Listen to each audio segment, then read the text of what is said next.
మోకాలు మార్పిడి సర్జరీ అందుబాటులోకి వచ్చాక మోకాళ్ల నొప్పుల బాధలు చాలా వరకు తగ్గిపోయాయి. అయితే కృత్రిమంగా కీళ్లను అమర్చే ఈ సర్జరీ గురించి మనలో చాలా మందిలో చాలా రకాల నమ్మకాలు ప్రచారంలో ఉన్నాయి. కీలు మార్పిడి సర్జరీ బాధాకరంగా ఉంటుందని, నొప్పులు ముదిరిపోయే వరకు సర్జరీ చేయించుకోకూడదని, మోకాలు మార్పిడి తర్వాత కింద కూర్చోకూడదని, మెట్లెక్కకూడదని, కృత్రిమ కీలు ఎక్కువ కాలము మన్నిక ఉండదని నమ్ముతున్నారు. అసలు ఈ నమ్మకాల్లో నిజమెంత? మోకాలు మార్పిడి సర్జరీపై సామాన్య జనంలో ప్రచారంలో ఉన్న నమ్మకాలు, వాటిలోని నిజానిజాల గురించి డాక్టర్ని అడిగి ఇప్పుడు తెలుసుకుందాం.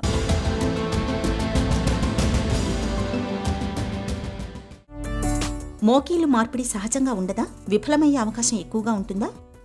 నీ రీప్లేస్మెంట్ సహజంగా ఉండదు, ఫెయిల్ అవుతుంది అన్న మాటకి నేను ఒకటే మాట చెప్తానండి. ఎవ్రీ పర్సన్ ఎవరికైనా సరే ఒక 95% ఆఫ్ ద పాపులేషన్కి నీ రీప్లేస్మెంట్ జరుగుతుంది. కానీ ఏంటంటే జరిగింది అని బయటికి చెప్పుకోరు ఎవరో 1% ఎక్కడో ఫెయిల్ అయిన వాళ్ళు మాత్రం కన్ఫామ్గా బయటకు వచ్చి చెప్తారు అది. సో పాజిటివ్గా ఉన్న వాళ్ళు ఎవరికి మరి అది ఎందుకు ఏంటి ఇంకోళ్ళకి చెప్పుకోవడం ఇష్టం లేక చెప్పుకోరు. కానీ ఎటువంటి పరిస్థితుల్లో నీ రీప్లేస్మెంట్ అనేది most commonest life modifying procedure అండి. మోకాలు మార్పిడిని కేవలం వయసు పైబడిన వాళ్ళకే చేస్తారా? ఇదివరకు రోజుల్లో ఎవరికి 60-70కి వస్తే కానీ సర్జరీ జరిగేది కాదు. ఇప్పుడు ఏంటంటే మన modernised floorings, ground reaction force లేకపోవడం, మార్బుల్స్ మీద నడవడం, వీటి వల్ల ఇంకా మోకాళ్ళకి బాగా ఎక్కువ అవుతుంది ఎఫెక్ట్. సో అందుకు సర్జరీ, యంగెస్ట్ సర్జరీ నేను చేసింది అయితే కనుక 42 సంవత్సరాలు ఒక ఆవిడకి చేశాను నేను. కానీ ఆవిడ మోకాలు చూస్తే ఎవరైనా 60 ఏళ్ళ మోకాళ్ళలా ఉంటుంది. సో అది ఎవరికైనా జరగచ్చు, కానీ ఏంటంటే మనం కేర్ అనేది తీసుకోవాలి. మోకాలు మార్పిడి సర్జరీ కోసం ఎక్కువ కాలం వేచి ఉంటే మంచి ఫలితాలు ఉంటాయా?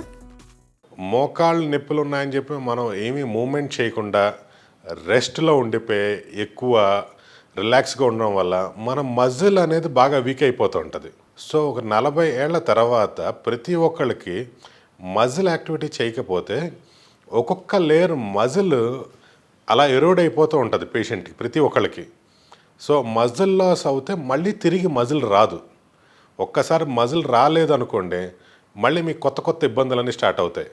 సో అందుకు మజిల్ స్ట్రెంగ్త్ ఉన్నప్పుడే సర్జరీ చేయించుకుంటే మళ్ళీ పూర్తిగా నార్మల్గా ఉంటారు.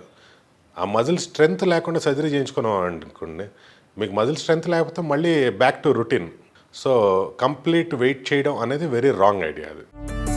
మోకాలు మార్పిడిలో వాడే కృత్రిమ కీళ్ళన్నీ ఒకే రకంగా ఉంటాయా?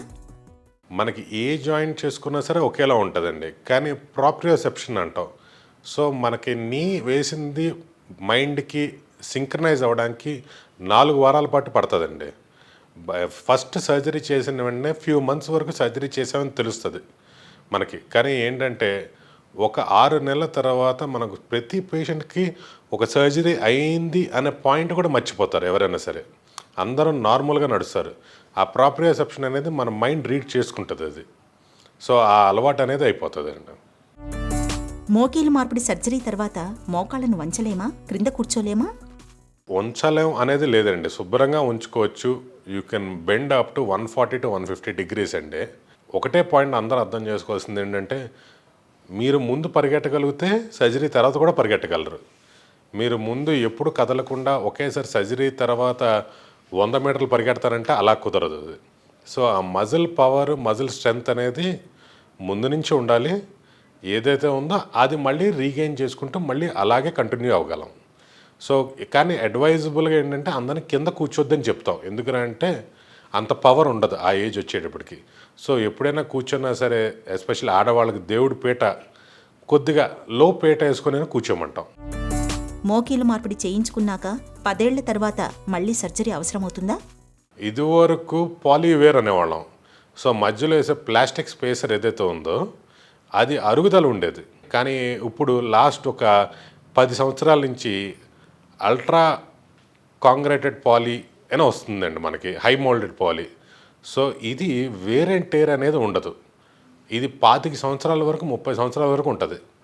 ఓన్లీ థింగ్ ఏంటంటే కంప్లీట్గా రాంగ్ వెయిట్ బేరింగ్ చేస్తే ఏదైనా చిన్న డ్యామేజ్ అవ్వచ్చు, కానీ లేదా properly well done with this poly.